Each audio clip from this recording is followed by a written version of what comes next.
Olá, olá, pessoal. É um prazer estar aqui conversando com os internautas, né? 9h07 de uma segunda-feira, 17 de junho. Já estamos mais do que na metade, do ano e sempre buscando a verdade, sempre buscando as pautas que estão em andamento, seja em Porto Alegre, seja no Rio Grande do Sul, ou seja em Brasília, né, que a gente tem procurado estar sempre dentro do que está acontecendo. E hoje nós vamos falar sobre aborto, algo que muitas pessoas não querem ouvir, algo que muitas pessoas querem falar, algo que muitas vezes tem fantasias, é falacioso, traz fake news, mas hoje nós vamos conversar com aqueles que são técnicos. Eu, vocês sabem, sou da área da segurança pública e não me atrevo a falar sobre medicina, porque quem tem que falar sobre medicina, sobre o aborto, sobre a experiência de vida, de salvar vidas, de manter as vidas, são eles. Por isso, hoje, quem está com a palavra são os médicos. Dizendo para vocês que nós vamos fazer uma série de 3 lives. Hoje vamos falar sobre aborto com a palavra dos médicos. Amanhã falaremos sobre aborto com a palavra dos operadores de justiça.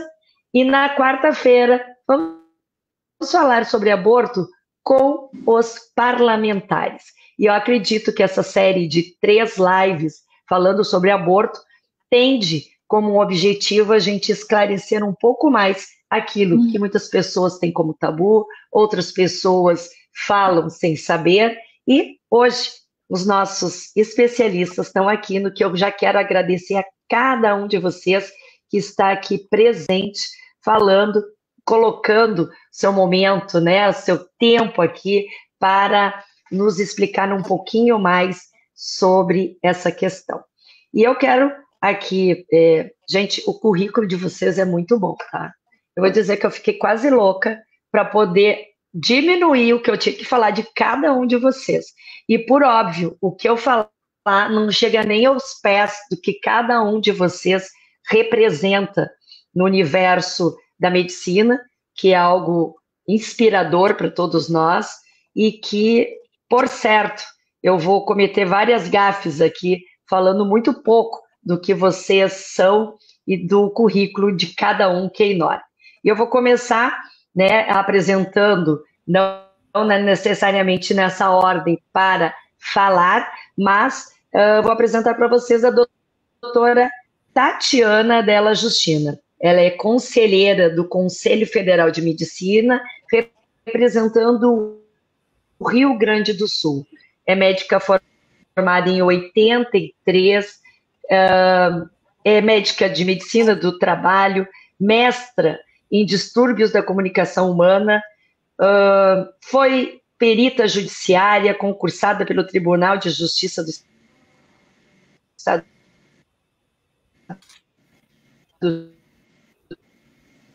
do Rio Grande do Sul. Olha, é conselheira e tem já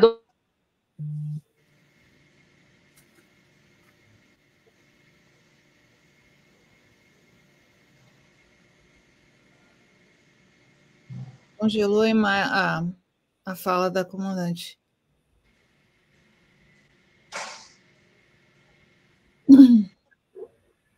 Ainda bem que ela congelou sorrindo.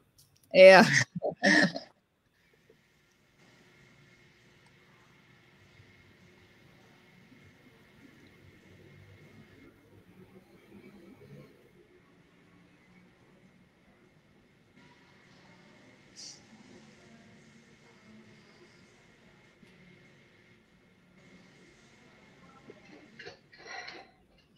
Caiu.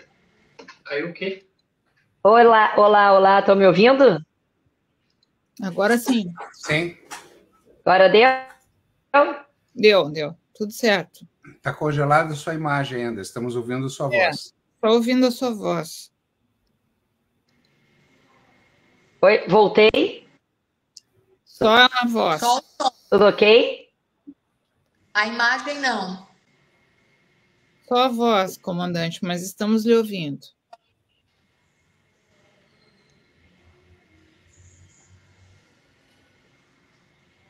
O que é isso? Quem é tu que é a host?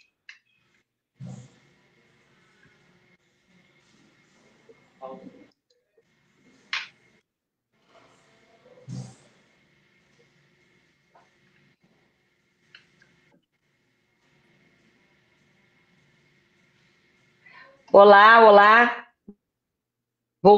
Olá. Voltamos? Voltamos. Ou não? Ok, gente? Estamos lhe ouvindo. Não. Tá entrando. Oi, oi, oi. Doutora Mayra, todo mundo aí? Estão me ouvindo? Sim, agora sim. Estamos ouvindo, a senhora pode falar.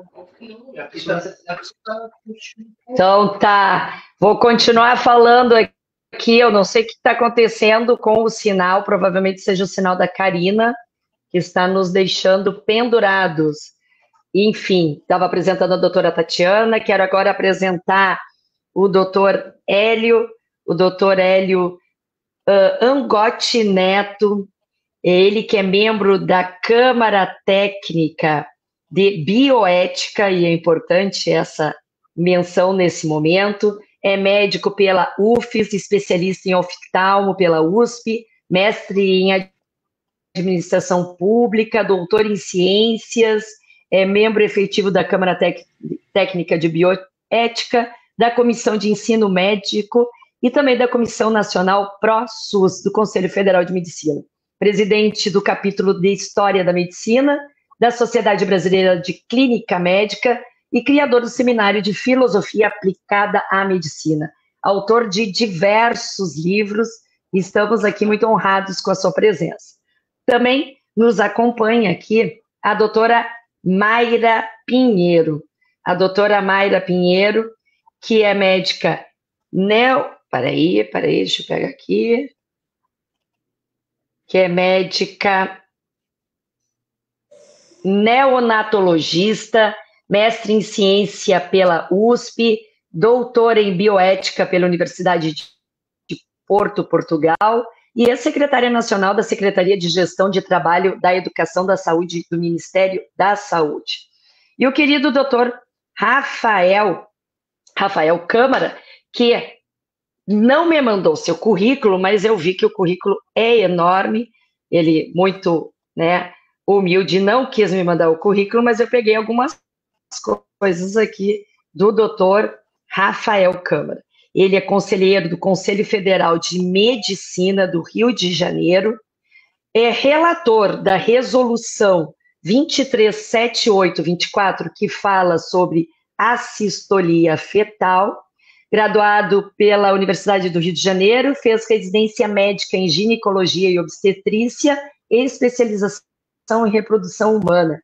É mestre em saúde coletiva e epidemiologia, professor de ginecologia com especialização em videoesteroscopia, videolaparoscopia, enfim, tem um trabalho bonito na Fundação Getúlio Vargas, coordena o núcleo executivo de comissões da Comissão de Humanidades Médicas. E nos acompanha hoje, que não está no nosso card, mas está fazendo a gentileza de entrar agora, o doutor José Jacir Leal, que é obstetra e diretor do Conselho Regional de Medicina do Paraná. E nós vamos começar imediatamente conversando com o doutor Rafael, para que ele nos fale um pouquinho sobre a resolução 2378 de 2024, que fala sobre assistolia fetal. Seja bem-vindo, doutor Rafael. Boa noite a todos. Quando eu falo, estou ouvindo um eco. Eu estou ouvindo a minha voz repetindo. Talvez, se todo mundo desligar o áudio, eu não sei. Bom, eu eu vou falar, mas eu estou ouvindo a minha voz. Aí eu vou até diminuir o meu som, porque aí eu não ouço a minha voz, tá? Aí qualquer coisa vocês façam movimento que eu paro de falar. Então, boa noite a todos. Eu sou o Rafael Câmara, conselheiro federal de medicina pelo Rio de Janeiro. E como a vereadora já falou, a comandante Nádia, eu fui relator da resolução que proíbe esse método bárbaro de tortura chamado assistoria fetal. Primeiro, eu queria cumprimentar todo o povo do Rio Grande do Sul, de Porto Alegre, que eu tenho o maior carinho. Recebi o título de cidadão porto-alegrense, enquanto era secretário nacional de atenção primária do governo Bolsonaro, pelas diversas ações que a gente fez. Na época, a senhora era vereadora, na época foi até o vereador Bill que deu, mas a senhora fez parte também da aprovação, então eu agradeço muito. Então, dito isso, é importante primeiro a gente explicar, né, o que é a técnica de assistoria fetal. É uma técnica que a gente proibiu nas situações de estupro previstas em lei, porque as outras duas situações, que é o risco de morte materna e na encefalia, você não utiliza essa técnica. Então, muita gente pergunta por que a gente colocou só estupro. Então, esse é o motivo. Muita gente também pergunta por que nós colocamos só a partir de 22 semanas. Cumprimentar também os outros colegas, acabou que eu não cumprimentei, o Hélio, a Mayra, meus parceiros do Ministério, a Tatiana, minha parceira no Conselho Federal de Medicina, que também aprovou a resolução. Então, assim, por que é tortura? Por que 22 semanas? Porque, na verdade, é quando há viabilidade fetal. Ou seja, o bebê ele pode sobreviver. E aí as pessoas preferem matar o bebê para não deixá-lo nascer vivo. E, com isso, em tese, se livrar de um problema. E o Conselho Federal de Medicina não concordou com isso. Entendeu que isso era um ato de tortura, antiético, e optou por proibir. Lamentavelmente, recentemente, o ministro Alexandre de Moraes suspendeu a resolução, vai ser julgada pelo Pleno do Supremo Tribunal Federal, e acabou que o Congresso Nacional, já que o argumento que ele utilizou foi que o CFM não poderia legislar, somente o Congresso, então, arvorou para si o seu legítimo dever de legislar, e acabou criando o PL 904, que, ao meu ver, tem grandes problemas, embora, obviamente, ele defenda a vida do bebê, mas acaba que a punição de 20 anos trouxe a opinião pública contra a causa, né? E a opinião pública estava totalmente a nosso favor, porque ninguém no Brasil defende matar bebês de 8 e 9 meses. A gente em nenhum momento interferia na questão da mulher, porque nem pode. A gente simplesmente proibiu o médico de fazer e resolvia o problema. E acabou que o PL 904 provocou esse tumulto todo e muita gente acabou indo contra o PL, né? Então, é importante agora, a forma de pacificar isso seria o Supremo Tribunal Federal ressuspender a resolução, voltar a fazer valer, enquanto o Congresso discute de forma tranquila e sem pressa uma nova forma, que seria até copiar a nossa resolução, seria a melhor forma, botar em lei a nossa resolução, como há o PL da deputada federal Clarissa Terci, que é exatamente um copia e cola da nossa resolução. Semana passada a gente sofreu com muitas fake news, muitas mentiras sobre o PL, né? Dizendo que seria para defender estuprador, que é um absurdo. Inclusive, na época, como secretário, a gente fez aquela portaria que obrigava a notificar o estupro para prender o estuprador, e a ministra Lícia, do PT, a primeira coisa que ela fez foi revogar a nossa resolução. Colocaram também que era o PL da gravidez infantil, uma coisa mais absurda ainda, dizendo como se estimulasse as crianças a terem filhos. Coisa absurda, a gente, enquanto secretário, teve as menores taxas, né, na nossa gestão, com a Mayra, com ele, de gravidez infantil da história, e eu era taxado, inclusive, do secretário a favor da abstinência sexual. Aliás, hoje voltou. Em vários jornais do Brasil estão falando isso, né? Hoje, realmente, teve audiência pública no Senado Federal, bastante concorrido, toda a imprensa lá, e, novamente, com as mentiras, eu fiz mostrei as mentiras da Globo, do Fantástico ontem, que estão falando mal da nossa resolução, tem nos da Voz, do Jornal Globo, da Globo News. Então, assim, lamentável, né? Não dar direito de resposta, sempre falando mal, com mentiras. Mas o que eles nunca vão conseguir explicar é por que tem que se matar um bebê de 8, 9 meses antes de se retirar, porque é um direito da mulher não querer continuar com aquela gravidez. Mas só não precisa matar o bebê antes. A gente tira o bebê, caso ela não queira ficar com o bebê, aquele bebê vai para adoção, e a fila para adoção nunca vai faltar para bebês recém-nascidos. Então, eu acho que eu fiz aqui um apanhado geral da nossa resolução, né, que é estritamente proibir matar o bebê por meio de assistolia fetal a partir de 22 semanas em caso de estupro, né? E com isso a gente resolve o problema, porque sem médico para fazer, não tem procedimento. E a mulher não consegue fazer isso. E curioso também não faz isso. Esses aborteiros de porta de fundo de quintal, eles não atuam em gravidezes mais avançadas.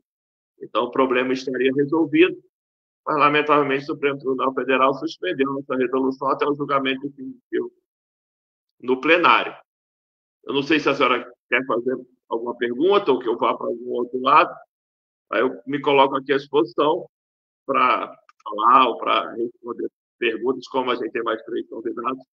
Eu também não quero me prolongar muito.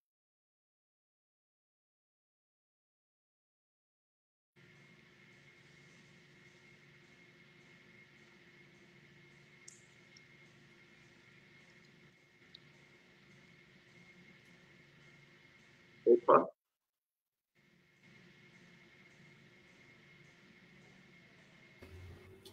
Estamos sem seu som, Nádia.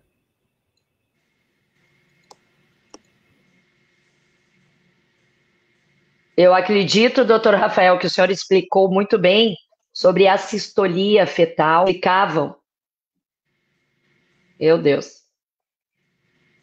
Oi, voltamos. Que explicavam que nem o Conselho Federal de Veterinária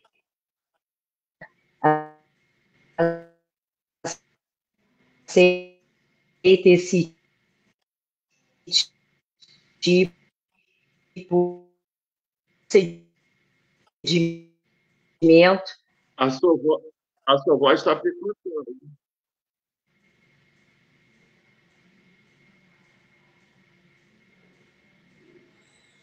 Mas, de qualquer forma, eu entendi o que a senhora falou. Realmente, esse procedimento ele é proibido pelo Conselho Federal de Medicina Veterinária.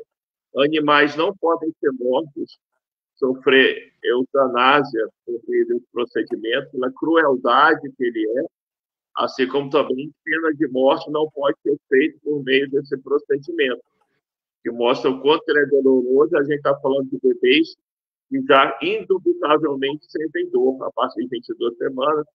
Depois a Mayra, que é neonatologista, pode entrar com mais detalhes. Acho que voltamos. Tá. Hoje, realmente, a internet está muito complicada. Todos aí? Todo mundo aqui. Todos me ouvindo? Todos Sim. voltaram? Meu Deus do céu, parece que está encantada essa nossa live aqui, uma coisa tão prática e rápida de fazer. Doutor Rafael, acho que o senhor explicou bem sobre a sistolia. A minha pergunta para o senhor é o seguinte: se não for por assistolia, qual outra forma de aborto? Então, a partir de 22 semanas, na prática, só existe essa forma, porque a outra forma, que seria dilatação e evacuação, seria você sair cortando o feto e tirando ele em pedaços. Hoje em dia, eu não consigo imaginar alguém fazendo isso. Isso era feito na época que o Código Penal foi criado em 1940 e que, por sinal, ninguém cogitaria a sistolia fetal, porque não existia a sistolia fetal e querem dizer que a gente fez algo que o Código Penal autorizou em 1940, sendo que a sistolia só foi surgir na década de 80. Agora, o que acontece no Brasil é que em locais que não tem a sistolia, eles fazem o parto do bebê de 22, 23, 24 semanas e, lamentavelmente, isso aí comete crime de homicídio mesmo. Deixam esse bebê, em vez de cuidar dele, mandar para os cuidados neonatais, deixam o bebê morrer por asfixia. E é um bebê que, se não foi imediatamente cuidado e levado para o UTI, ele vai morrer. Então, lamentavelmente, isso é feito. Obviamente, depois inventam que não foi assim. Então, é difícil provar, mas os relatos que a gente tem é de que isso acontece. Muito bem. E é importante a sua fala de que a resolução foi feita pelo Conselho Federal de Medicina e o ministro Alexandre de Moraes acabou avocando para o STF, cancelando uma resolução, né, que me parece feita por técnicos e que tem todo um embasamento legal, e infelizmente, né, foi um dos motivos, eu acredito, que o PL tenha sido instado dentro da Câmara Federal. É exatamente isso. Vou até dar aqui uma notícia em primeira mão que eu recebi quando cheguei já aqui no hotel. A gente tinha solicitado audiência para o ministro Alexandre de Moraes. Até então ele não tinha nos dado, mas hoje veio a resposta do gabinete e ele vai nos receber nessa semana. Que bom. Doutor Rafael, a gente sabe que o senhor passou hoje o dia inteiro em Brasília, com muitas audiências públicas e fazendo aí toda uma proteção, fazendo a justificativa da vida. Então, nós vamos deixar o senhor jantar e dar uma descansada, lhe agradecendo de antemão a sua pronta resposta em vir também conversar um pouquinho conosco aqui, com tantas pessoas que estão nos acompanhando sobre a questão do aborto. Muito obrigada, fique bem à vontade, e aí nós já passamos adiante aqui. Eu que agradeço, vereador, agradeço a todos os meus colegas, sempre que precisar da gente, é só chamar. Obrigado, boa noite. Obrigada. E eu vou passar agora para a doutora Mayra Pinheiro, ela que está ali fardada, provavelmente esteja de plantão, doutora Mayra, ela que é médica neonatologista, que é uma coisa mais importante do que aquela médica que cuida do neonatal, que cuida dos primeiros momentos do feto, né, dentro da barriga da mãe, e por que não dizer logo depois que essa criança nasce. Seja muito bem-vinda, doutora Mayra, minha amiga, de grandes lutas aí. Queremos lhe ouvir um pouquinho sobre o aborto. Boa noite a todos, aos meus colegas, a quem está nos assistindo. Obrigada, comandante Nádia, pelo convite. Sempre que a vida se coloca em uma situação de risco, nós estamos juntas novamente. É engraçado isso. Aí eu lembro de uma jornalista que diz que é ruim, mas é bom. Então, nesse contexto do ruim que é bom, eu penso que esse momento vem trazer uma possibilidade de esclarecimento à população.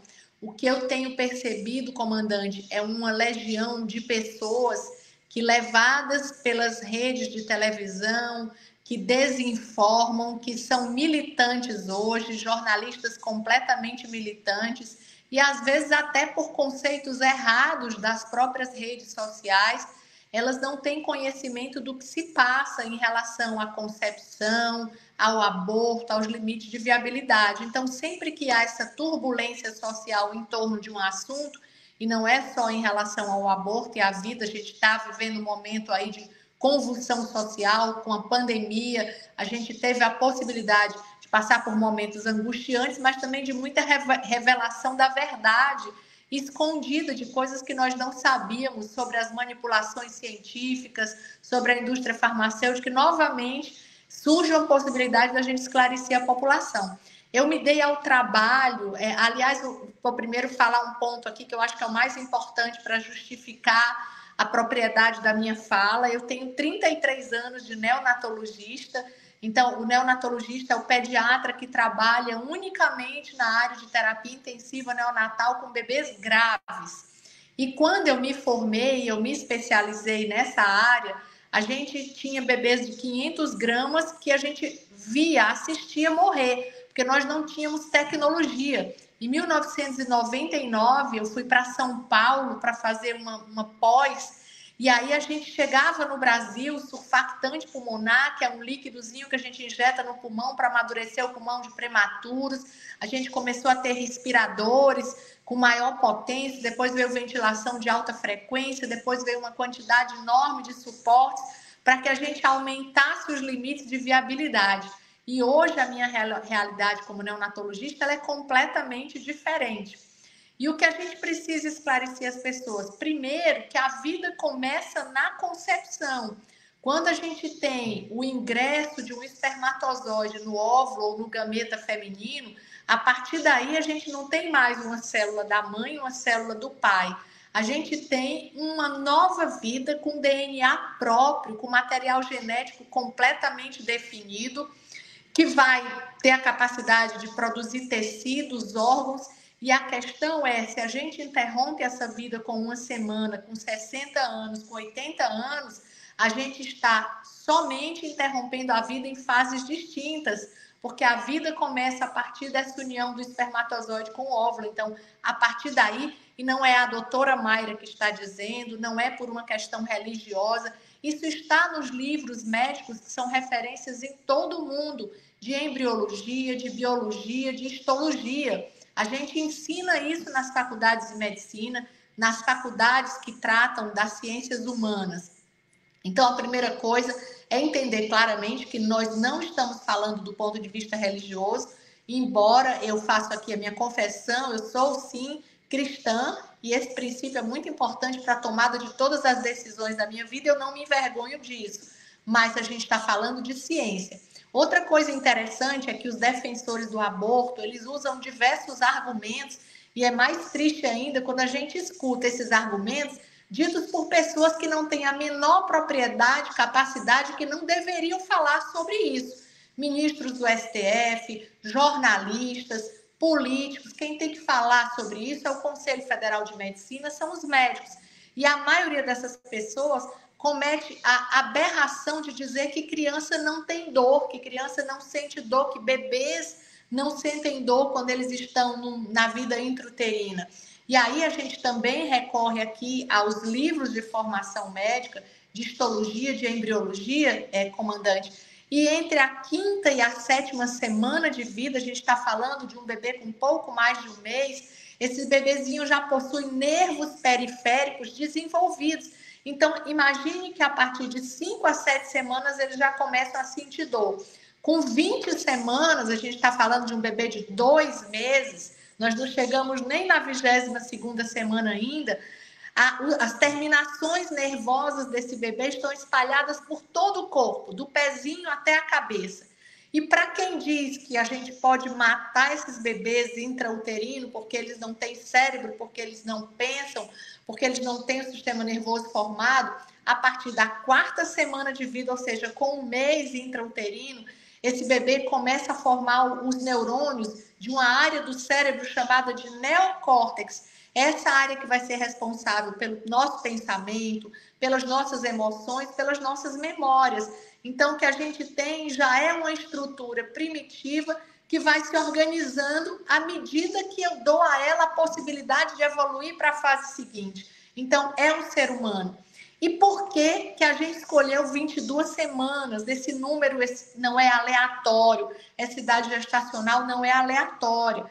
A partir do momento que a medicina evoluiu, e a gente tem estudos mostrando isso, nós começamos a investigar em que momento da vida intrauterina o bebê teria um desenvolvimento capaz de, ao ser retirado da vida intrauterina, sobreviver com menos ou mais sequelas, atingir a sua maturidade na vida extrauterina e evoluir. E foi feito um estudo durante 5 anos, esse estudo começou em 1998, foi até 2003, com bebês que pesavam menos do que 400 gramas. E se observou que à medida que a gente tinha um incremento no peso de 100 gramas e incrementos de 1 semana de idade gestacional, a viabilidade desses bebês aumentava. E a partir de 22 semanas, eles conseguiam sobreviver independente da mãe. Se fosse ofertado no meio extrauterino, ou seja, numa UTI neonatal, as condições adequadas para sobrevivência, como ventilação mecânica, nutrição parenteral e os outros cuidados. Então, 22 semanas não é um número cabalístico, não é um número mágico, o Rafael já falou sobre isso, é um período em que o bebê tem condição de sobreviver. Então, nós não podemos dizer que isso é um aborto, isso é um feticídio. Retirar do ventre da mãe uma criança que é viável, que mesmo que a mãe não queira, mesmo que ela tenha o direito legal de interromper essa gestação, ela não tem o direito de matar, porque é um ser humano que, se dadas as condições de sobrevivência, ele vai sobreviver, e nós, neonatologistas, nós pediatras, estamos aqui para contar essa história. Eu tenho, doutora Nádia, um paciente de 420 gramas, já adulto, são 34 anos, eu sou testemunha de que é sim possível você fazer esses bebês sobreviverem. Então, hoje, o que a gente tem a dizer é que esses bebês são detentores do direito à vida, devem ser ofertadas a eles as condições ideais para essa sobrevivência, mas que a gente nunca... Eu acho que a doutora Mayra caiu, né? Não, eu estou conseguindo lhe ouvir. Ah, tá. Pode continuar, doutora Mayra. Pois não. Então, dadas as condições para a sobrevivência extrauterina, deve ser garantido a esses bebês a dignidade do direito à vida. E é isso que nós médicos tentamos esclarecer para a população, colocando com muita clareza. O que eu estou dizendo está nos livros médicos, está na minha experiência profissional e de qualquer neonatologista em qualquer parte do mundo. E a gente não vai abrir mão de defender a vida, porque é para isso que nós somos criados e é por isso que nós escolhemos a medicina como profissão para servir a humanidade. É isso que eu tenho a dizer. Nossa, olha, uma aula que a senhora nos deu aqui, uma aula de humanidade, uma aula de medicina, uma aula que não tem nenhuma fala que possa ir contra dados. Muito obrigada, doutora Mayra. Vou passar agora para o doutor Hélio Ancotti Neto, ele que é membro da Câmara Técnica de Bioética. Palavra com o senhor, doutor Hélio. Boa noite, pessoal. Agradeço muito o convite, comandante Nádia. Um abração aí para a doutora Tatiana, doutora Mayra, todo mundo aí que está com a gente, doutor Jaci Leal, todo mundo que está assistindo. O meu objetivo é falar um pouquinho dos aspectos bioéticos dessa questão. Bioética é um tema que eu venho estudando há mais de 20 anos, junto com humanidades médicas, e é inseparável da ciência, né? A medicina, como uma arte, ela mistura ciência e humanidades, ela precisa caminhar isso, como diria Edmundo Pellegrino, é a mais humanística das ciências e a mais científica das humanidades. E isso move a gente buscando cada vez mais qualidade e ética para a medicina. Tenho que fazer também uma declaração de conflito de interesses, né? Nunca ganhei e não ganho dinheiro de nenhuma organização não governamental ou privada para me posicionar a respeito dessas questões. Nunca recebi verba para fazer pesquisa sobre aborto, né? Então é uma opinião independente. Embora eu seja da Câmara Técnica, é importante também ressaltar que eu não represento o Conselho Federal de Medicina, né? Minha opinião é independente. Eu participo da Câmara Técnica, como muitos colegas do Brasil, né? Mas temos aqui os nossos conselheiros, que são os verdadeiros representantes da medicina brasileira, né? Eleitos para tal, como a doutora Tatiana, o doutor Rafael, que já se manifestou, e eles sim falam pelos médicos com a devida autoridade. Então, a minha é uma opinião de alguém que estuda bioética, publica nessa área, né, e ensina medicina e gosta muito do que faz, né, e defende a vida. Quais pontos eu preciso abordar para a gente poder entender um pouquinho também melhor essa questão de um ponto de vista da bioética, né? A gente vai falar de algumas definições básicas, dos princípios e de uma questão chamada profissionalismo, que é o que configura a medicina, que é o que define a medicina e como ela trabalha na sociedade. Algumas definições básicas, né? Aborto acontece, então, até 22 semanas, e é um ato de interrupção da gravidez associado, inevitavelmente, ao fim da vida humana, né? Ao extermínio daquele feto. Não tem como evitar isso antes de certa idade, pelo menos não com a tecnologia que existe hoje. Estão pesquisando úteros artificiais, tudo isso é uma possibilidade para o futuro, né? Enfim, estamos de olho. Tá? Mas hoje, passou de 22 semanas, seria talvez muito mais correto falar numa interrupção da gravidez estrito sensu ou num parto prematuro, porque é isso que acontece, né? Nesse contexto de parto prematuro, interrupção precoce da gravidez, né, você chegar e fazer o ato de matar deliberadamente aquela criança no ventre materno é o que se chama de feticídio, que é um ato não necessário para o procedimento de interrupção da gravidez acontecer. Não é necessário que o bebê morra como é antes das 22 semanas. Não vou entrar aqui na questão da defesa ou não da vida humana antes disso. Eu tenho minha posição, ela é muito clara, né? Mas estamos falando dessa questão depois das 22 semanas nesse momento. Então, nós temos o feticídio. O feticídio, ele é um ato, como eu disse, então, é um ato a mais, ele é um ato invasivo, ele não precisa ser feito, e é o assassinato deliberado de uma vida humana. São esses os pontos. É um ato invasivo porque você vai perfurar a barriga da mulher e vai lá ficar perfurando até conseguir chegar no coração do bebê, levando ele a um quadro de dor inevitável, né? Uma dor, pelo menos por tudo que a gente entende, uma dor terrível, né? Então, é um ato invasivo, essa indução da sistolia fetal, e acrescenta um elemento a mais em um parto prematuro provocado, que já tem lá as suas questões também. Já é um ato não natural para aquele momento da gestação da mulher, né? E leva ao sofrimento fetal. Quando falamos dessas questões, é importante colocar que a gente fala de valores civilizacionais, que vão lidar diretamente com o valor da vida humana, consequentemente com o valor da liberdade. O que é liberdade? Segurança, responsabilidade e dignidade humana. Tudo isso está envolvido nessa discussão. E falando de dignidade humana, valor da vida humana, a gente entra nos princípios da bioética. Então, o primeiro princípio que vem à cabeça é o princípio da beneficência. O que é beneficência? É o cuidado com todos os seres humanos, é promover a vida, o bem-estar, a saúde, potencializar os efeitos benéficos de cada ato, ter uma visão integral da saúde humana, tudo está ali entrando no princípio da beneficência. Quando a gente fala da indução da sistolia fetal, nesse feticídio deliberado e desnecessário, nós não tem como encaixar o princípio da beneficência aí. Você está fazendo um ato lesivo, um ato não necessário, certo? Algo que pode trazer complicações, pode trazer hemorragia, já traz o desconforto a mais para a mulher também, né? Então não configura nada de beneficência, né? Como eu falei, é um ato não necessário para que um intento de interromper a gravidez ocorra. Então nós temos um outro princípio, o princípio da não maleficência.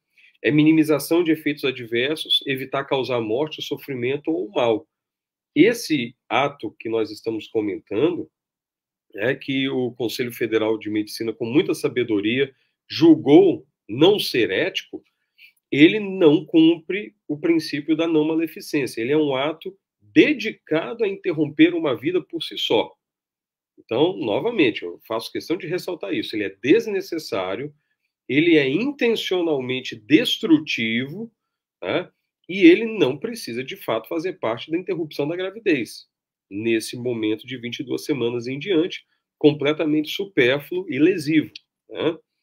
Temos um outro princípio, que é o princípio da justiça. O princípio da justiça olha muito a coletividade, questão dos direitos humanos, da dignidade humana, da equidade.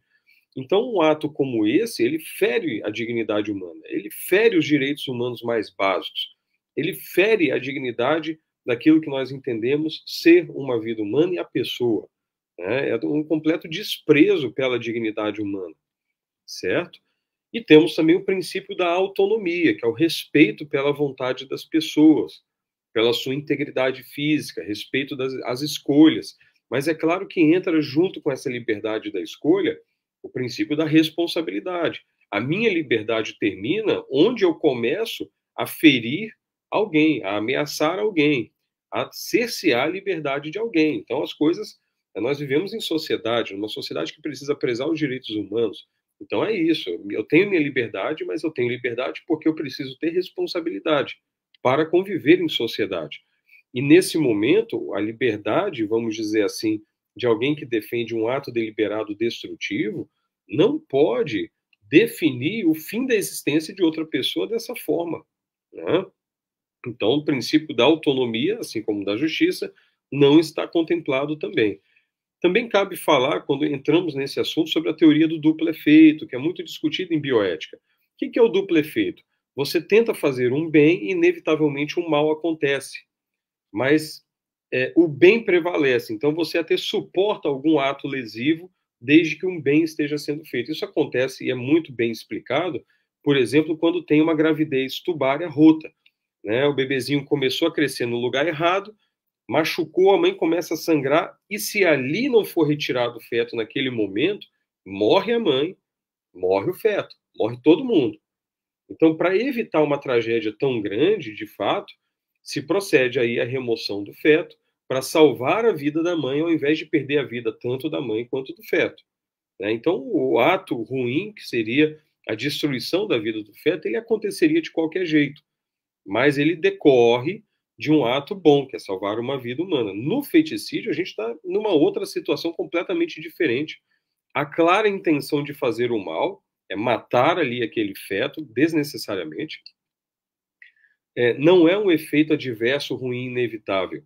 É evitável, e não dá nem para considerar efeito adverso, porque dá para o parto ser feito, certo? Independente disso acontecer. O ato, para ser uma teoria do duplo efeito, precisa promover o bem diretamente. Não, ali você está diretamente causando mal. Né? Você está destruindo uma vida humana. O benefício supera o malefício, pelo contrário. Numa sistolia fetal, o malefício se impõe.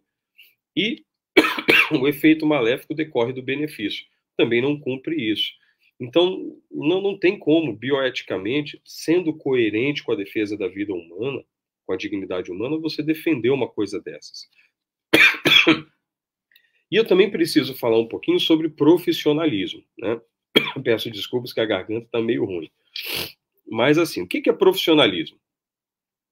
Profissionalismo é atribuída à medicina, essa questão do profissionalismo, desde a Roma Antiga, quando Escribônios Largos chamou a medicina de uma profissão. Profissão porque professa valores. Então, vou dar uma definição técnica para profissionalismo. Uma ocupação cujos elementos centrais estão baseados no domínio de um corpo complexo de conhecimentos e habilidades. É uma vocação na qual o conhecimento de uma área das ciências, ou aprendizagem, ou prática de uma arte são fundamentados sobre o serviço em prol do próximo. E há vários elementos do profissionalismo. Um deles é que se autorregula e segue uma ética. Então é completamente normal o CFM regular a ética médica. Isso é o esperado de uma profissão, assim como é da advocacia e de várias outras profissões. Né? Não há nada de mais nisso. E o que acontece quando você abre mão da regulação ética da profissão e você vê, vamos dizer assim, o trem descarrilhar? Você vai ter um desvio. Já tivemos desvios históricos na medicina. A medicina já se esqueceu de defender a vida humana e priorizou outras coisas que não o bem do paciente e a proteção da vida humana. A medicina já deixou de ser defensora da vida humana ao longo da história e se tornou na executora. Por exemplo, no nazismo, quando começou a matar pessoas porque elas não pertenciam a determinada raça. Ou no comunismo, quando começou a usar a psiquiatria para tortura e para lavagem cerebral porque não pertenciam a uma determinada linhagem ideológica ou classe social. Então, são desvios graves da medicina. E hoje, será que as pessoas estão dispostas a prostituir a medicina para que ela comece a ser mercadora da morte de novo? É isso? Será que as pessoas têm noção do perigo que é entregar o poder de matar alguém na mão do médico ou na mão do Estado? Será que o Estado ou o médico, como um ser humano, como qualquer outro, é confiável ao ponto de você entregar na mão dele o poder de matar alguém? Eu entendo que não, a gente não foi chamado para isso. A missão da medicina boa, respeitada ao longo de mais de 2.400 anos de história, né, não é matar as pessoas. Nós não fomos treinados para isso, nós não estamos aqui para isso. A gente está aqui para proteger. Às vezes, não tem como evitar tragédias, né?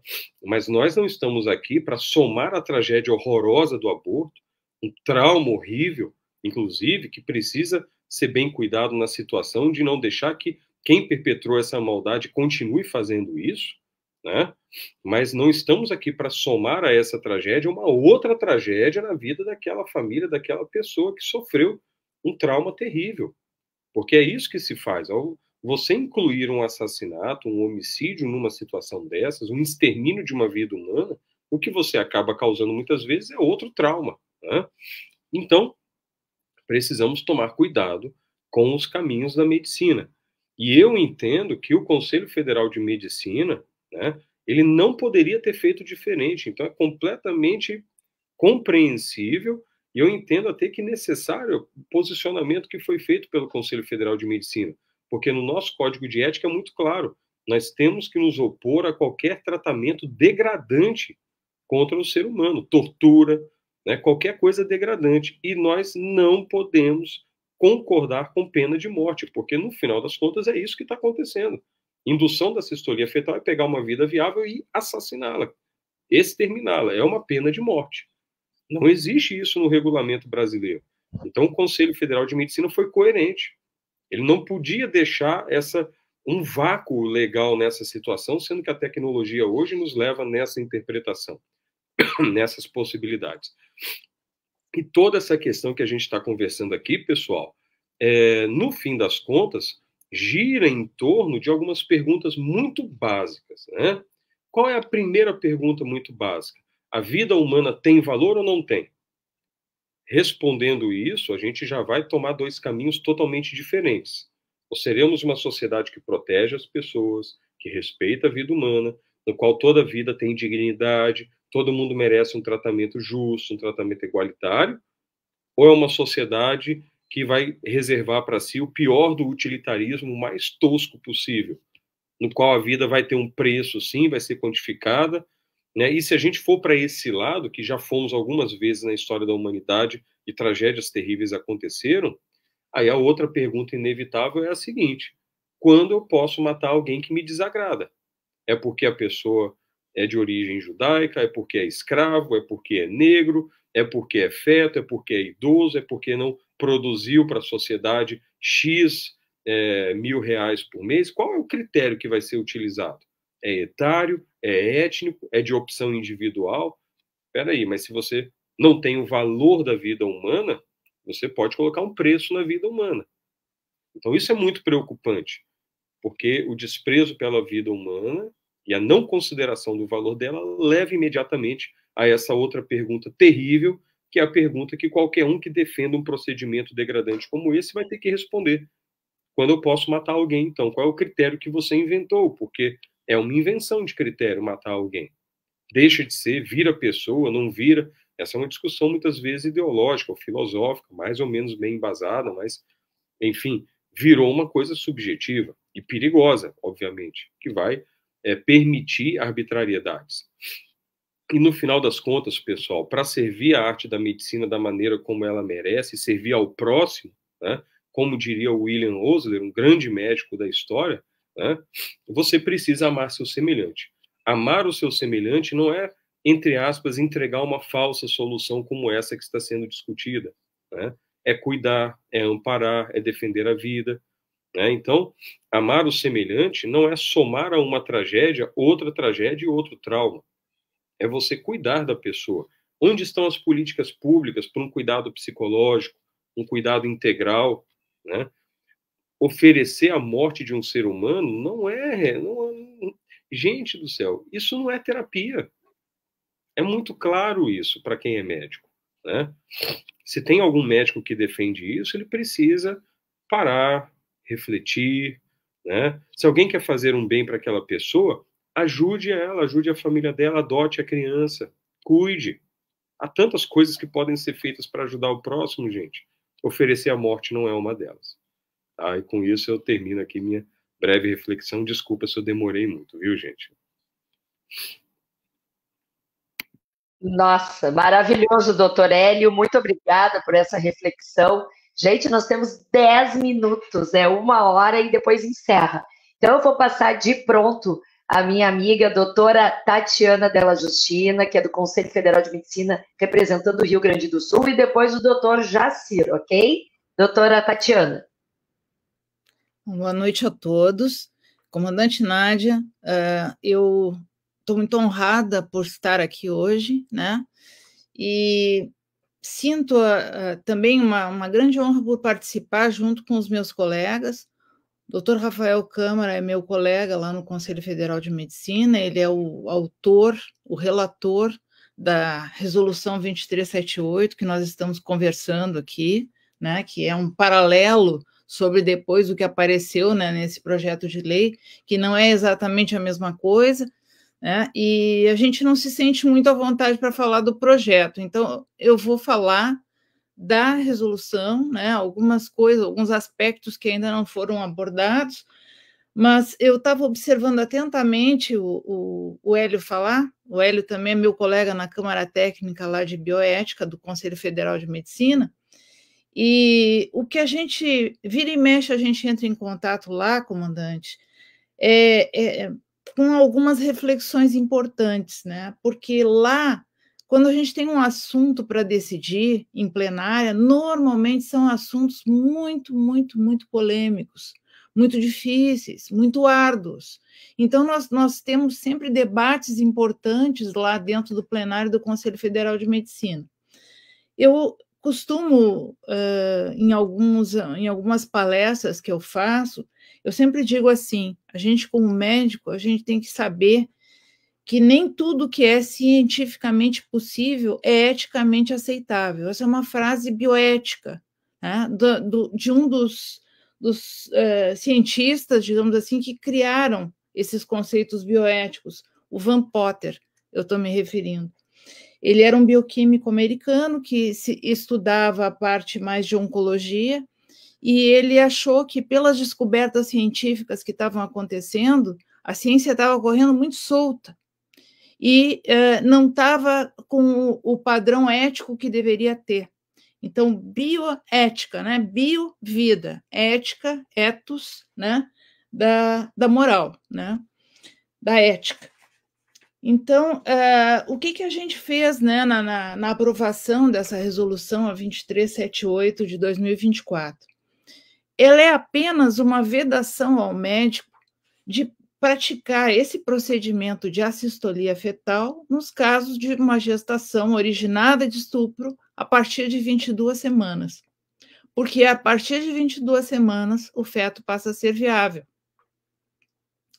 Então, essa resolução ela foi muito estudada, muito debatida, e a gente sabe que algumas coisas nos moveram para elaborar essa resolução, né? Por exemplo, a crueldade, o sofrimento, né, daquele feto, a crueldade do procedimento, a assistolia fetal, como já foi mencionado aqui, o Conselho Federal de Medicina Veterinária considera inapropriado para animais. Como é que a gente pode estar achando que isso pode ser natural para um ser humano?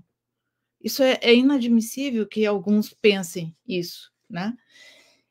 Importante que a competência do CFM para poder analisar esses casos, né, de assistolia fetal. Por quê? Em 2012, foi até hoje lembrado pelo nosso presidente do CFM lá na audiência pública, lá em Brasília, que em 2012 o STF recorreu ao CFM para saber os critérios diagnósticos de anencefalia, para poder definir. Então, naquele momento, o CFM tinha a possibilidade de fazer essa avaliação. Por que agora isso está sendo questionado pelo mesmo STF? Então, são coisas que a gente não pode deixar de pensar que talvez, né? Talvez, e muito provavelmente, a ideologia tem um peso nisso, né? Critérios de tempo de gestação, como já foi dito, né? Nós não pegamos esse número 22, é um número mágico, não é isso, é a viabilidade, né, do feto. É possível que ele viva, que ele sobreviva a partir de 22 semanas, 23 semanas. Então, outra questão, critérios de maturidade. A doutora Maíra aqui falou sobre fetos com menos de 500 gramas, né? Mas, normalmente, recém-nascidos, né, com menos de 500 gramas e menos de 23 semanas, são muito imaturos e têm muito pouca chance de sobreviver. Então, por isso que nós determinamos esse momento que seria o ideal, para tomar essa medida. E o Brasil, a gente não pode esquecer que o Brasil é signatário do Pacto de São José da Costa Rica. E esse Pacto de São José da Costa Rica, ele diz, no seu artigo 4º, que toda pessoa tem o direito de que se respeite a sua vida. Esse direito deve ser protegido por lei e, em geral, desde o momento da concepção. Então, o CFM tem realmente que proteger a vida. As questões bioéticas são fundamentais para nós. Quando a gente toma uma decisão, depois de muita discussão, é na questão técnica. Não vamos falar aqui da parte do que houve depois do PL 1904, que tem algumas características um pouco diferentes da nossa resolução e que suscitou que algumas pessoas confundissem as coisas e se voltassem, inclusive, contra o CFM por determinadas premissas que não são verdadeiras. Então, aquilo que nós decidimos nesta resolução é uma decisão baseada tanto em critérios científicos como critérios bioéticos. Então, a gente pode embasar isso e dizer que nós não tiramos isso do nada. Eu acredito que todos os colegas que me antecederam, todos foram brilhantes, falaram muito bem, né, sobre o tema que nós iríamos abordar. E eu acho, comandante Nádia, que dizendo assim que existe um programa de aborto legal desde 1999, que está definido por lei, e a resolução nossa não interfere absolutamente nesse programa. É um programa que foi feito para proteção de tratar agravos de mulheres e adolescentes que sofreram violência sexual. Então, isso não tem absolutamente nada a ver com a nossa resolução, não interfere em nada, e eu quero dizer que nós estamos à disposição para qualquer esclarecimento e procuramos sempre fazer o nosso melhor, viu, comandante?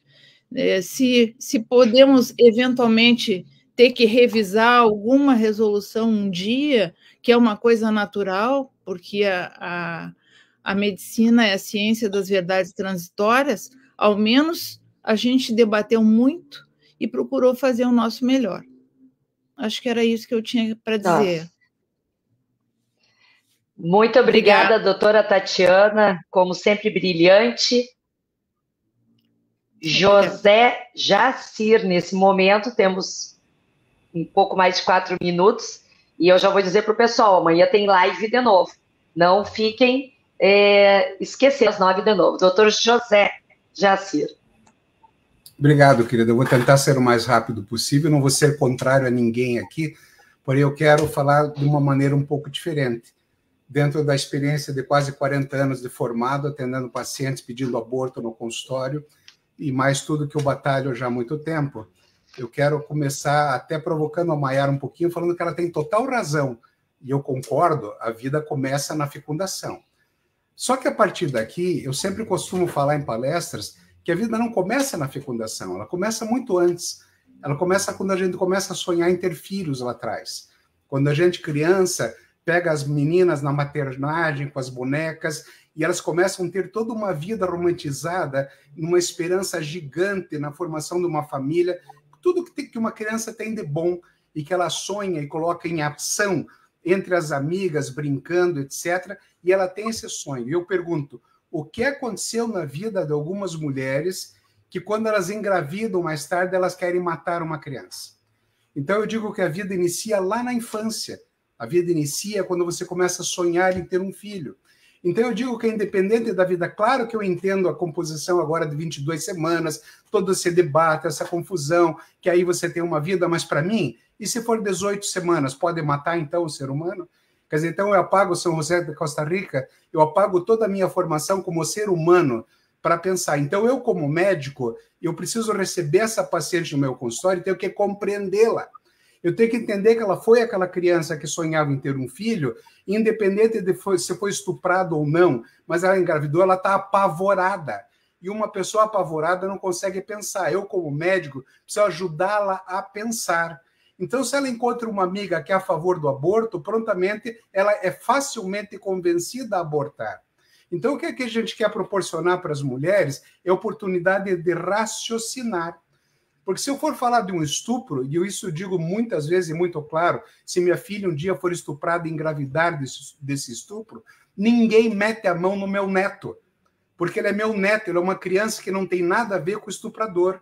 Mas são questões filosóficas que eu estou colocando aqui, mas é importante a gente pensar de maneira diferente. É uma criança pura que está se desenvolvendo no abdômen. Agora se diz, mas é a agressão que a mulher teve no estupro. Daí eu falo assim, olha a agressão, eu vou estuprar você. Pronto, ela já passou por essa agressão. Essa agressão é maior ou menor do que falar, agora eu vou matar teu filho, porque você foi estuprada? Quer dizer, então, quando se fala que você está tentando livrar a pessoa de uma carga emocional, que ela pode, sim, ser apoiada, ser conduzida, ser ajudada, auxiliada a passar por isso, e isso eu digo de cátedra, por quê? Porque eu tenho muitas pacientes, muitas não, porque não foram muitos casos assim, mas tenho diversas pacientes que engravidaram por estupro e caíram no meu consultório porque sabiam que eu era contra o estupro em qualquer situação. E elas vinham e falavam para mim, doutor Jacir, algo me diz que essa criança que está na minha barriga é meu filho. E por incrível que pareça, eu fazia o parto e era a cara da mãe, a criança. Isto é, o que a criança tem a ver com aquela história ruim? Quer dizer, então, se eu bato o meu carro, destruo o meu carro, se minha casa pega fogo, tudo que acontece de ruim na minha vida, eu tenho que encontrar outros subterfúgios. Que tipo de valor eu tenho da vida e de mim mesmo?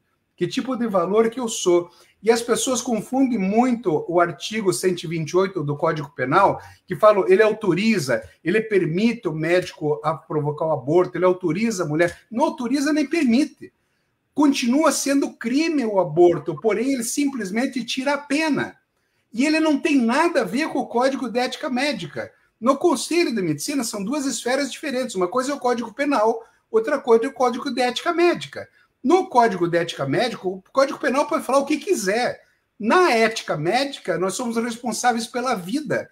Inclusive, os argumentos abortistas hoje, porque na Constituição a defesa da vida está em primeiro lugar, antes da própria dignidade, que também é extremamente importante.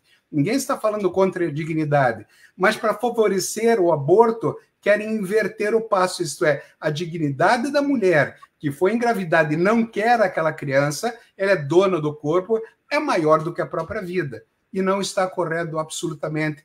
Eu não estou falando aqui de religião, eu sou cristão, mas não estou falando disso, estou falando de humanidade. Nesse sentido, a gente tem que entender que para a mulher ter autonomia, ela tem que ter conhecimento e apoio.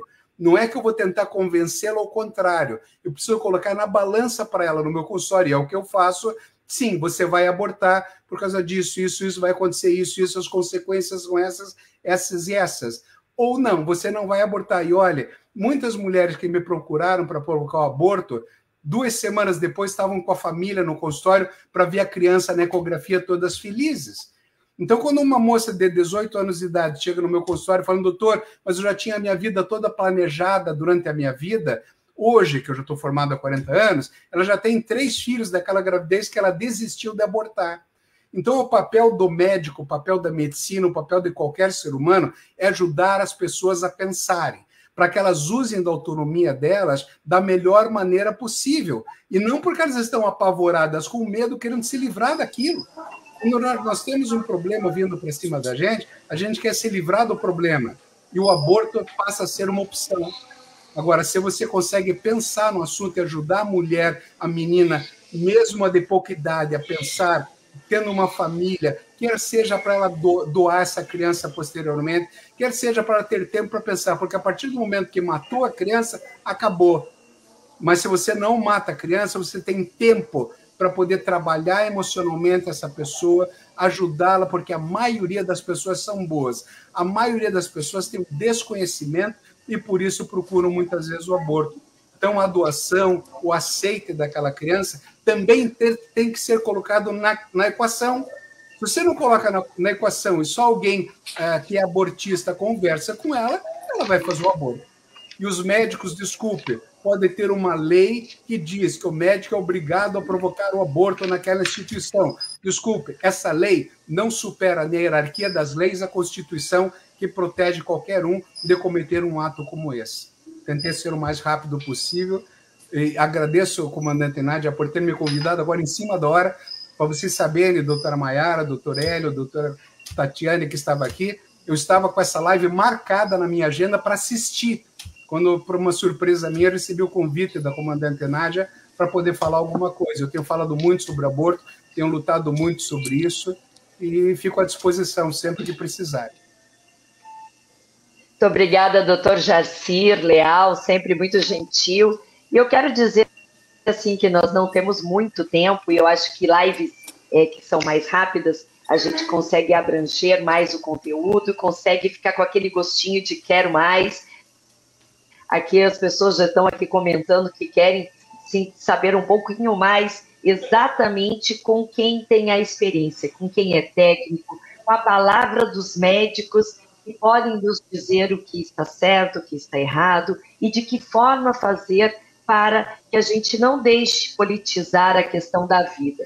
Nós vamos trabalhar para proteger vidas, bebês, e eu quero agradecer a cada um de vocês, que eu sei dos compromissos que tem a doutora Mayra trabalhando nesse momento, mas aqui sempre solícita quando a gente chama, e fez uma palestra maravilhosa para nós, a doutora Tatiana Della Justina, o doutor Rafael Câmara, o doutor José Jacir, e todos que têm tanto para nos entregar conteúdos. Nós não precisamos mais falar apenas de achismo, nós estamos falando aqui com pessoas que estudaram muitos anos para a proteção das vidas, para a proteção de novas vidas, para cuidar desde o bebê, lá na barriga da mãe, até a pessoa idosa.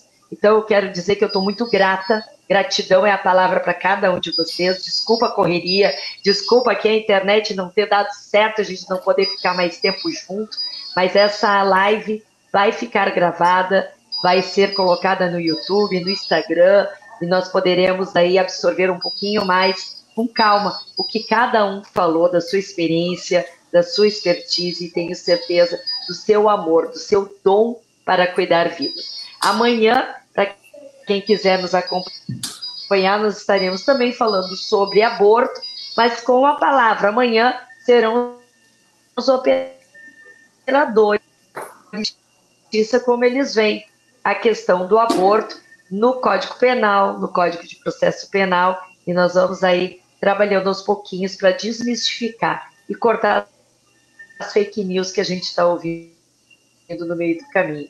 Gente, muito obrigada, Oris, e muito obrigada à audiência que ficou até agora conosco aí numa segunda-feira, de todo mundo que teve bastante trabalho. Fiquem com Deus, muito obrigada. Doutora Mayra, doutor Jacir, José Jacir, doutor Hélio, doutora Tatiana, fiquem com Deus e continuem com fé, foco na missão, porque vocês são anjos. Muito obrigada, comandante Nádia. Obrigada. Obrigada a todos. Boa noite para todos.